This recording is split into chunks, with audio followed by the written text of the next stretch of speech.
All right, I think this draft is probably a little bit overrated. I think it's going to be a really good draft, but I think when you look at it, there's no generational talent. And then past the top four, I don't know how many of those guys are going to really be able to change franchises. Let's start with the number one pick, AJ Debonta. AJ Debonta is an elite player, the safest pick. I agree with all that. I do see some holes in his game, though. I think in terms of consistency in being able to create high quality shots, I think is definitely something that he's going to have to improve upon. I think there's obviously possessions and different offensive things within his package where he can create, easy looks at the rim, mid-range threes. But then there were times I felt like when I watched him in like late in the second half of games where they put the ball in his hands and he didn't quite have something that he could go to when defenders took away his primary option that he really felt comfortable with to create a high quality look.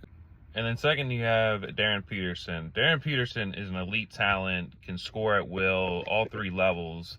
And beside all the cramps and all that other stuff, I think his comp is Donovan Mitchell. And the verdict is still out if Donovan Mitchell is the guy that you can count on as your primary option to win a championship.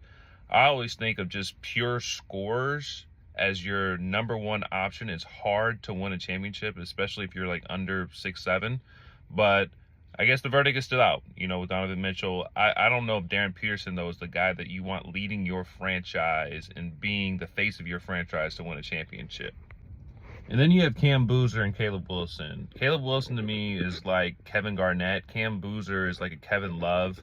Neither of those guys were the primary options when they won championships. And then from there, Keaton Wagler, the verdict's still out about his athleticism, if he's going to be strong enough, quick enough to be able to create his own shot. Darius Acuff, I think, probably offensively could have the highest ceiling, especially at the guard position. I think Michael Brown is a little bit underrated, was really talented. The verdict's still out kind of about his shooting ability. But I just think this draft is a little bit overhyped because I think in order to be an elite draft, you have to have generational talent.